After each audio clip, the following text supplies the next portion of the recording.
Hello, everyone, and welcome back. I'm so glad you're joining in to learn something new with Betsy. I'm Betsy from PC Mac Technology Services, and in today's video, we're going to talk about something called the URL. Do you know your URL, also known as, or some people pronounce it, your URL? The URL is also known as the website address. Little interesting tidbit is that URL stands for Uniform Resource Locator. I've used Google here. We talked about Google on yesterday's video.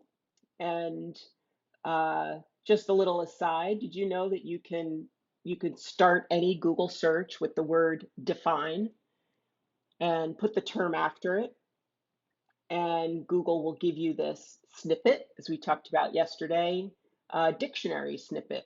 So it's a real handy definition right at your fingertips.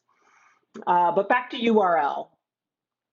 URL stands for Uniform Resource Locator. So that's the technical definition or the technical term, but it pretty much means that it's the address on the web where you are heading to see that particular website.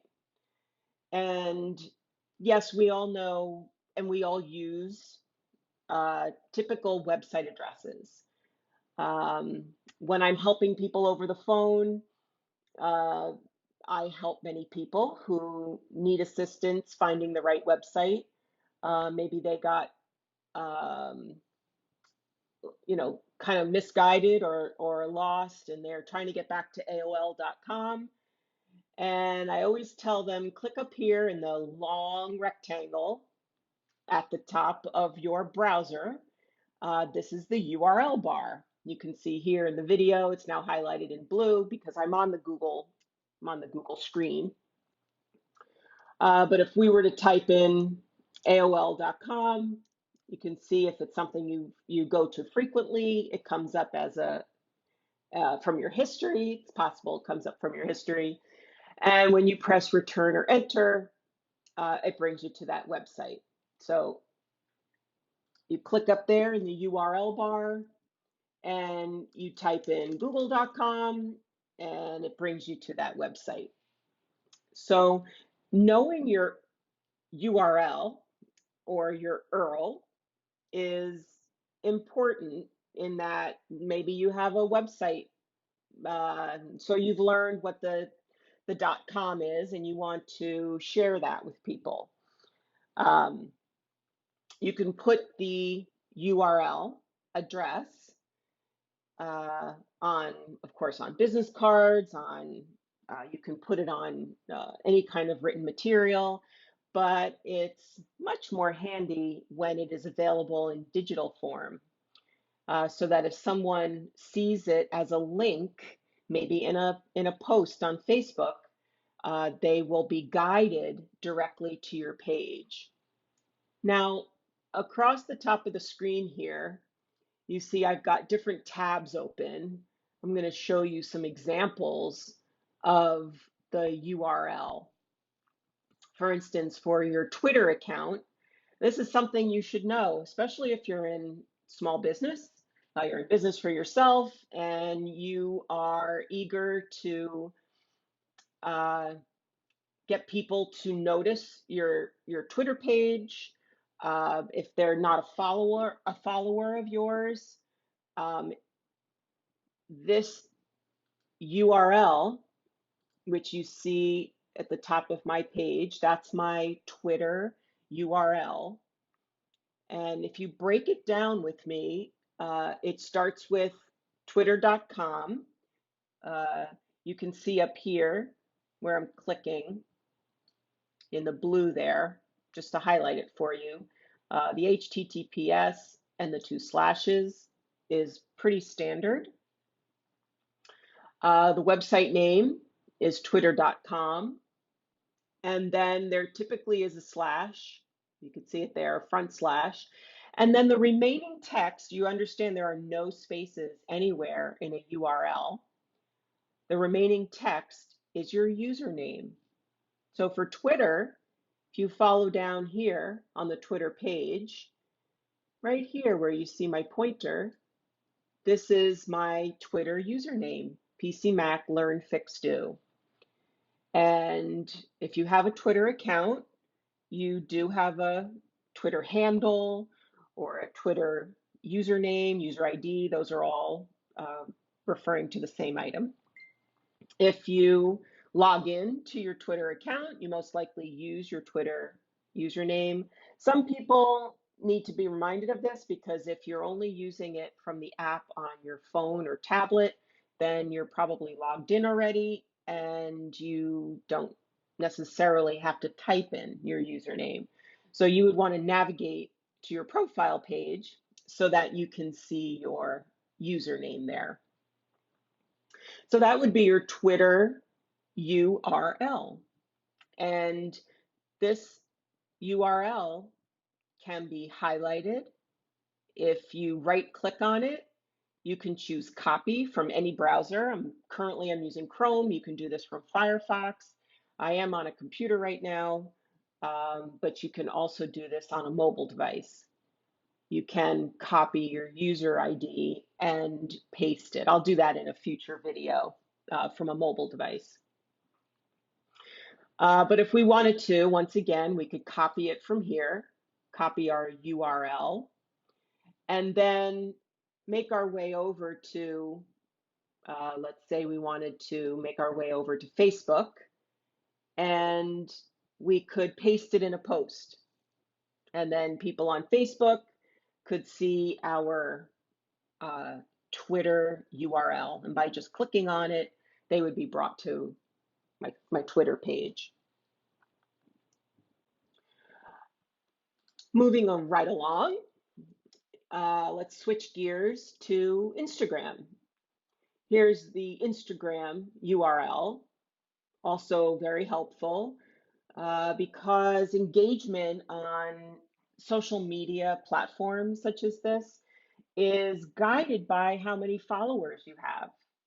And if you want more people to know you exist, to know your business exists, to know your whatever you're posting about, then getting this URL out there, whether it's in the body of an email, maybe it's in your email signature. Once again, you can put it in a post, you can do it in a direct message using Messenger. These are all different ways you can get your URL out there. And once somebody has this link and they click on it, they will be guided to your specific Instagram page. Now you can see here, I've brought up mine. One thing to know about Instagram, even though you could do this on your computer, if you pause this video and open up another tab on your browser, type in Instagram.com, make sure you're using the front slash, which is the key with the question mark, and then PC Mac Technology, that's my username. And press enter. Remember, no spaces anywhere in there. You'll be brought to my Instagram page, which would allow you to either follow me, you could see my posts. What's most important though is you cannot post, neither can I, we cannot post or add to our own Instagram account through a computer. You need to have a phone. You need to have a mobile device, either a phone or a tablet. The app on a tablet does work, but it's laid out specifically for your phone. So I would guide you that way. Okay. So here's another one. Here's LinkedIn, another social media platform, more for business owners, people who want to connect business to business. You can share what is happening in the world of your corporation or your small business. And you can post articles, you can post documents, PowerPoints that you're sharing, and you can have engagement. That's what it's all about. You want to engage with others in this virtual environment, which could lead up to meetings or interviews and possible future business. So you can see up here in my URL bar, this is the LinkedIn URL. Now you can see it's slightly different than Instagram and Twitter in that it's linkedin.com, there it is, and then it's the word in. So you can see there's a front slash, then the word in, and then another front slash, and then your username. Now my username on LinkedIn is my actual name, and most likely yours is too.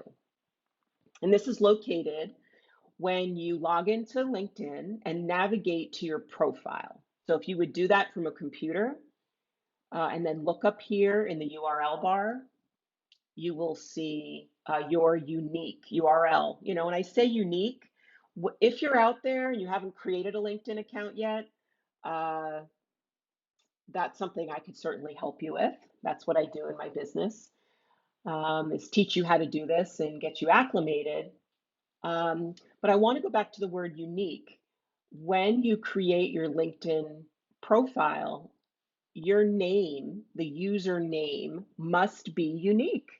And it's for this reason, because this URL out there, that's unique. That's only assigned to me in the whole world of LinkedIn users.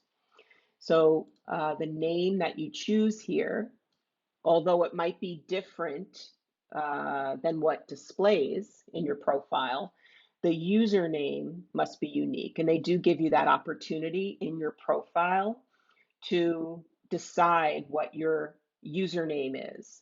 And this is what a profile looks like, where you can put your experience, licenses, certifications, and so on. People can endorse you on LinkedIn.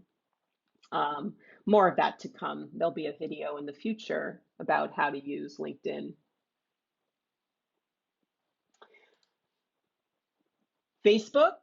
Facebook is very similar to Instagram and Twitter in that here's the URL, and it's facebook.com with your username after it. Now, this pertains to people who have Facebook business pages. If you're on Facebook solely for personal reasons, you also have a username. I advise you when you log in to look up here, look up in the URL bar, and you'll see what your username is. It's right at the end of the facebook.com, whatever comes after that. But I want to talk specifically to the small business owners out there listening.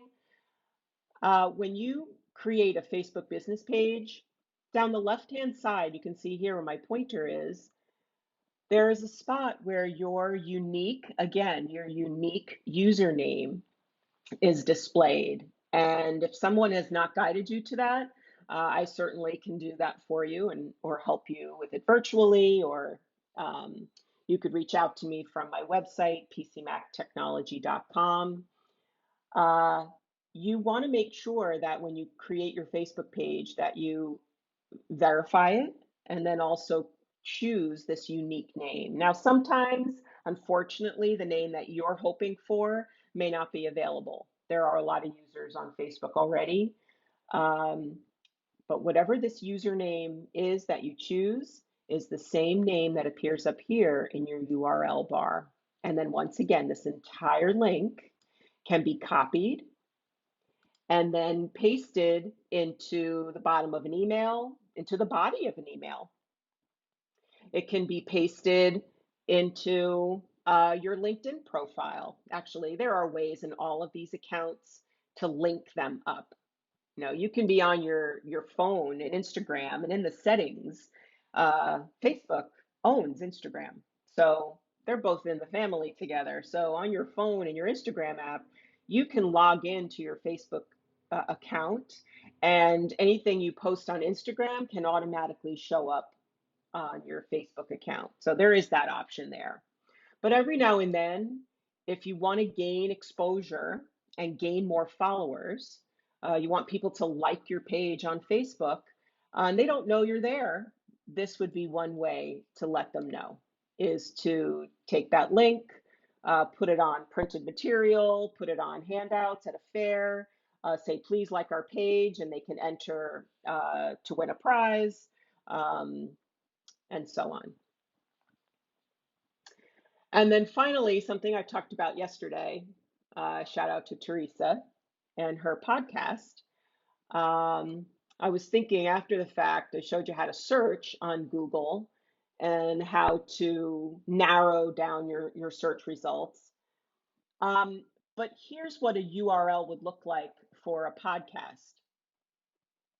So if you're just jumping in and want to join into someone's podcast and they have a bunch of episodes out there already, well, from a computer, you could navigate to whatever platform that podcast is recorded on, in this case, anchor.fm.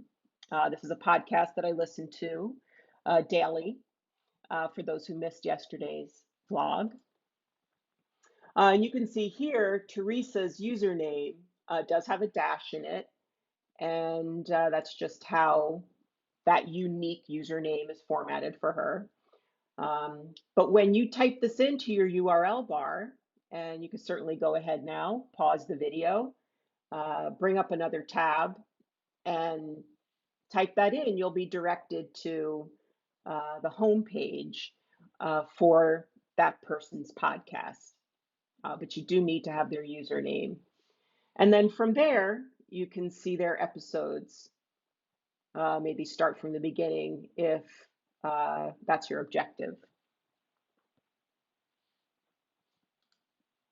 So that wraps up today's lesson on, do you know your URL? Please leave a comment below if you have any questions. If you want to learn more, go to pcmactechnology.com and make sure to sign up for our newsletter, and stay tuned for our fall class schedule.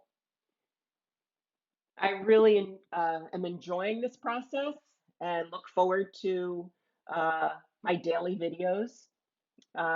Already have a list developing that people have given me ideas of what they want to learn. So thank you again for joining in to learn something new with Betsy. Have a great day.